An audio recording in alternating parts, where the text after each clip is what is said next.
Hey, you did it, you.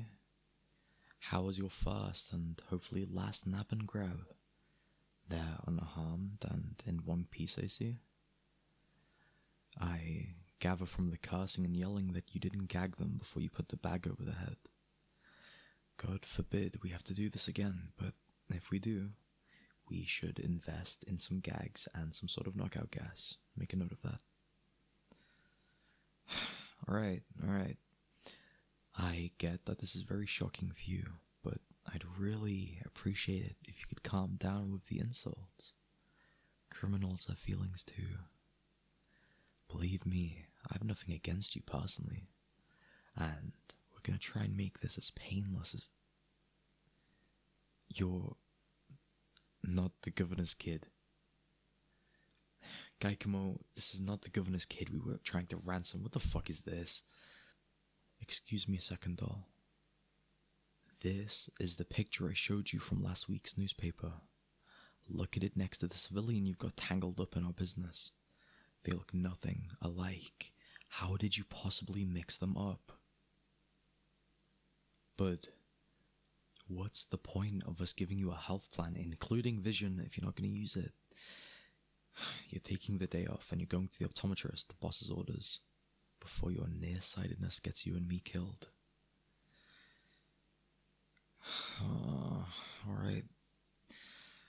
How are we gonna take care of you? No, we're not gonna kill you. I don't know what sort of Godfather-esque dark romance stuff you've been reading or watching, but organized crime is a fairly tidy process nowadays. Making people sleep with the fishes is costly and messy. Me and mine almost exclusively work in money laundering and counterfeiting.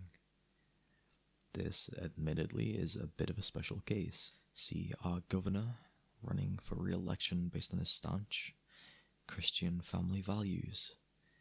Yes, the one with the ill-fitting suits. I've always said that. The man does know how to dress. But you know what he does know how to do? Woo his way into sweet, unsuspecting women's hearts and beds without telling them that he's married. Sweet, unsuspecting women like my widowed auntie Nina, who thought she was getting a second chance at love and got nothing but an NDA.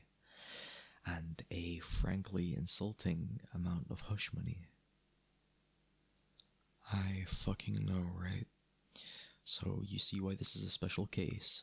Why we had to make this personal and see how he likes, the people he loved being treated not like they deserve. Or rather, we tried to. Where did we go wrong there, by the way? Gaikamo, where were you when you managed to pick up a stray instead of doing your job? That's right, that schmuck had an event at the library. Shaking hands, kissing babies, probably being a worse role model and reader than drag queens he hates. I thought it would be closed to the public. That's why we planned the kidnapping then. Are you on his campaign team, doll? Because I hate to break it to you, your boss is a fucking asshole. You're a librarian? You kidnapped a librarian. You are fucking killing me, man. What are we gonna do next? Roll a nurse and kick us down to a lower circle of hellfire and brimstone? Do me a favor and go out and start the car, please, so we can get some good karma back.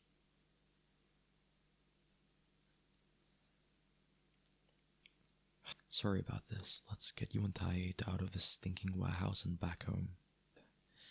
Of course we're gonna take you home, doll, safe and sound. Of course we're gonna take you home, doll, safe and sound. You've suffered enough because of me and my cousin out there, and keeping you quiet the old-fashioned way wouldn't benefit us at all.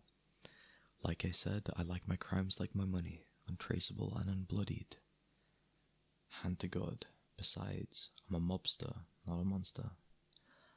Libraries are an important part of the community, and I appreciate people like you who keep them running as best as you can. I might even want to stop by and say hello if it's alright with you. Because I think you're interesting. I'll grant you, it's partly because I'd rather you not snitch to the feds, but mostly because I'd like to see you again. In the past 2 hours, you've had a sack thrown over your head, been manhandled into a van, strapped to a chair, and left to stew in fear in a cold, dark warehouse of God knows what. In the past 2 hours, you've had a sack thrown over your head, been manhandled into a van, strapped onto a chair, and left to stew in fear in a cold, dark warehouse of God knows what. In those 2 hours, you haven't lost your cool or nerve even once. You didn't cry or beg or scream. You cussed me out, called me words I wouldn't repeat in polite company, and did a real number on my associate if limping out of here is any indicator. I can't say I meet people like you often, even in my line of work. You're giving me a seasoned criminal terms and conditions. Oh, I like you. Alright, doll. I'll bite. I'm invested. What must I do if I want to see you at work?